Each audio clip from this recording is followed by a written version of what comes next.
Hello guys, magandang araw. For today's video, samahan nyo ako.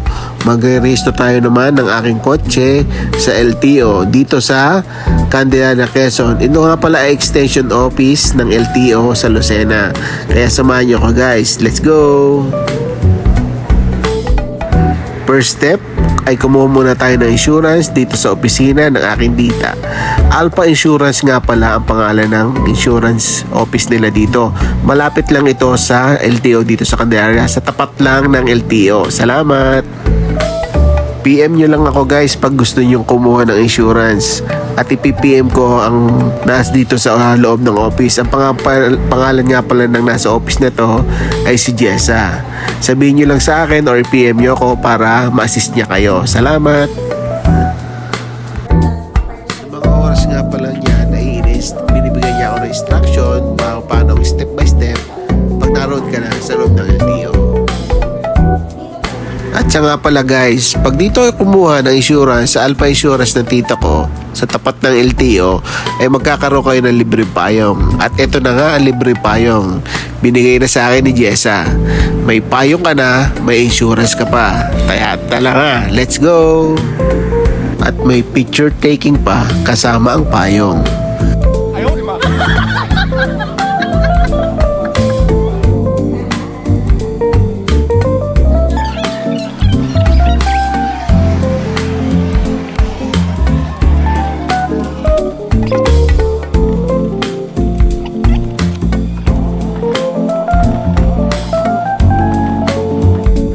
Second step, pupunta naman tayo ngayon sa LTO para magpa-smoke.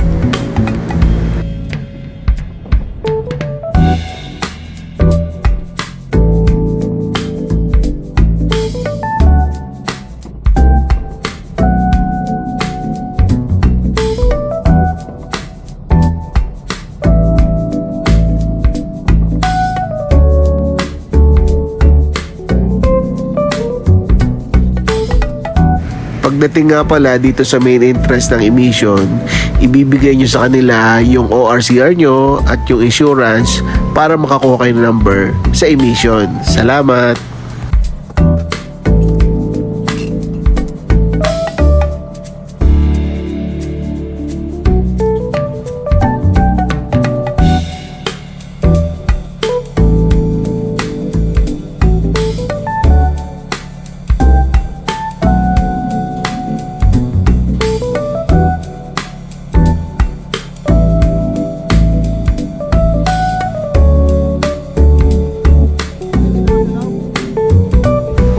At yan guys, may number na tayo. Diretso na tayo sa loob ng emission. Guys, yung total nga pala ng nagastos ko sa pagre-resto ng kotse ay makikita nyo sa dulo ng video. Ipopost ko doon mamaya.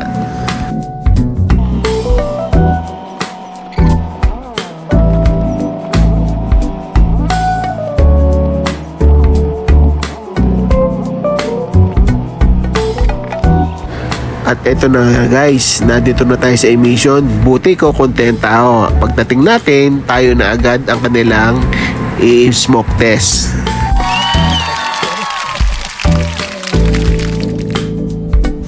Pagdating nga pala dito, ibibigay nyo sa kanila ang ORCR, kasama ang insurance, at yung number na binigay sa inyo sa entrance sa emission.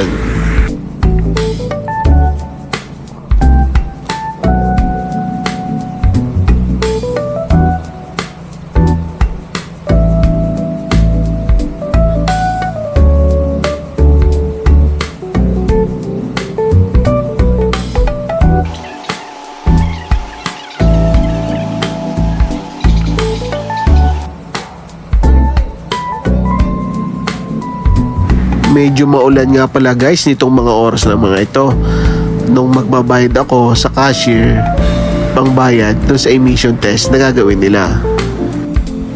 Iiwan mo muna ang kotse mo dito habang ini-smoke nila. Pupunta ka naman doon sa may canteen para magbayad sa smoke na gagawin nila.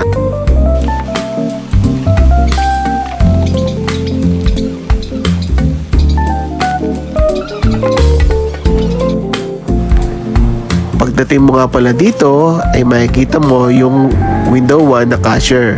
Ang pangalan po pala ng cashier ay si Ma'am Myra.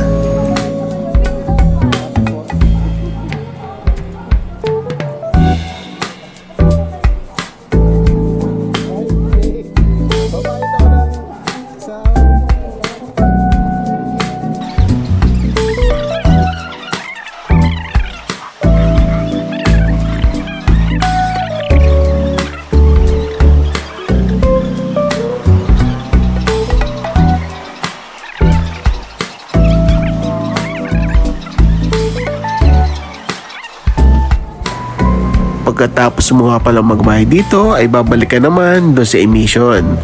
At take note guys, mababait ang mga tao dito. Nag-entertain pa nga sila sa akin kung gusto ko daw lumaki ang views ko sa pagbablog. Medyo nahihiya pa sila sa akin, ayaw nilang mag-shoutout sa video ko. Magaganda ang mga tao dito. Ako na yan, sila po talaga naabot sa million of views. Interviewin nyo yung pinakamadaldal. Million basher. Ito naman sticker.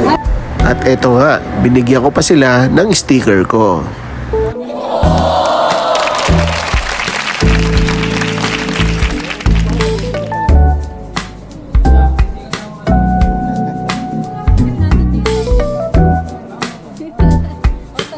At eto na nga guys, babalik na tayo kung saan tayo nagpa-emission.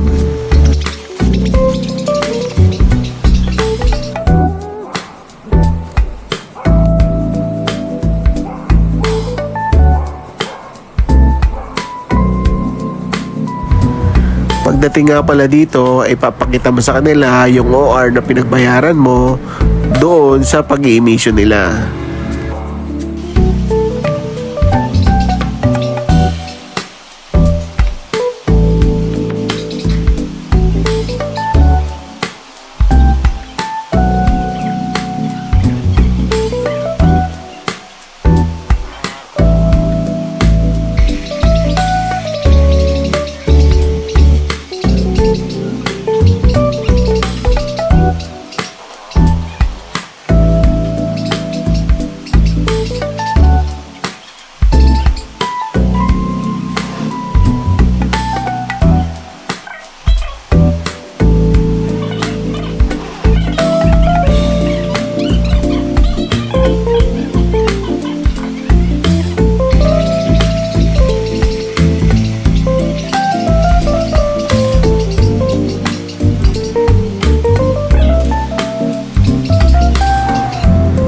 Pagkatapos nga pala dito guys, ay pupunta naman kayo doon sa inspection na yun, yung may blue na canopy.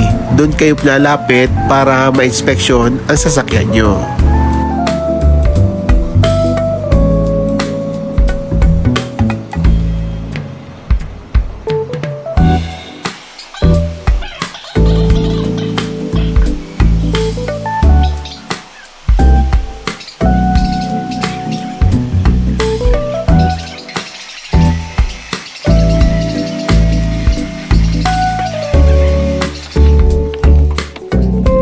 At yan, tapos na tayo sa emission, pupunta naman tayo sa inspection.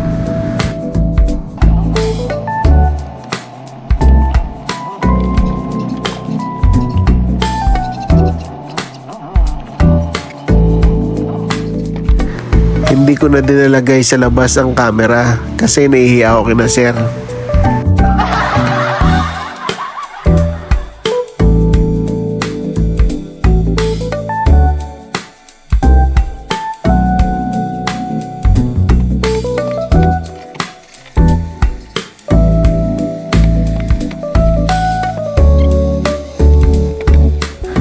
Madali lang naman ang inspection. Wala kasi sinong tao eh.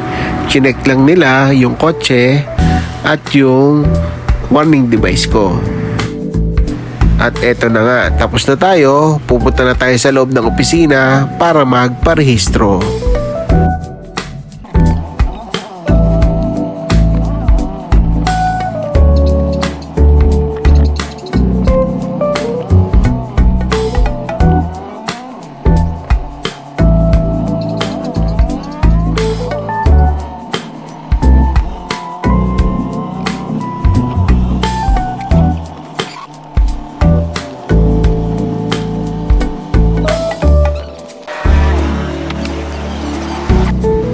Pagdating nyo dito sa pinto, sa main entrance, ay bibigay nyo sa guard ang inyong ORCR, ang emission, ang inspection para maipasok niya sa loob ng office at tawagin kayo.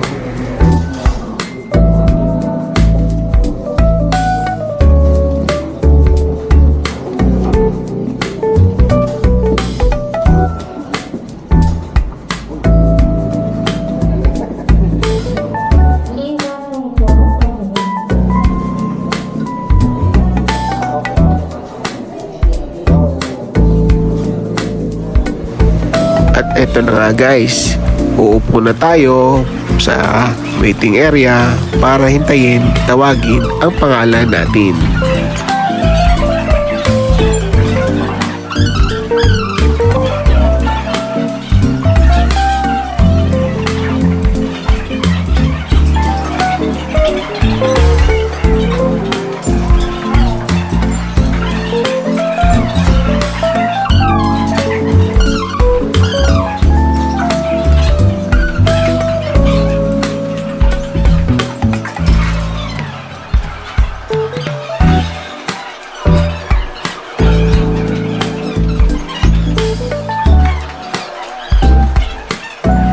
At eto na nga, selfie muna para di mainip.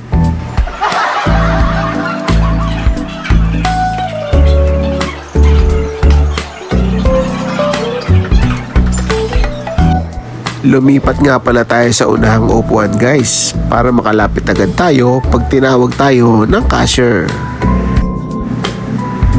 Siguro sa pag-iintay, inabot tayo ng 30 minutes bago tawagin ang ating pangalan.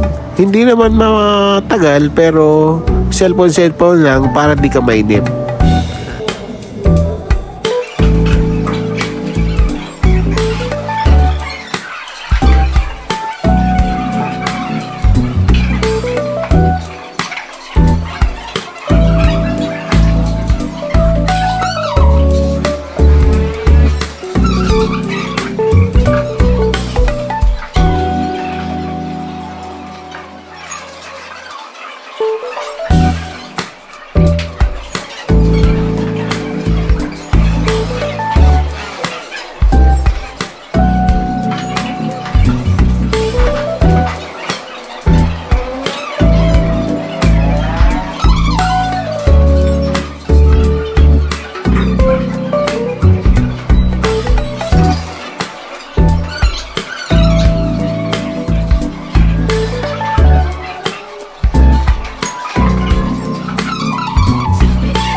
At eto na nga guys, after 30 minutes, tinawag na ang pangalan natin at lumapit na tayo sa cashier. At eto nga pala si Ma'am Ina, ang charge na cashier for this day. Hindi ko alam kung pinapalitan to araw-araw o siya na talaga ang cashier dito.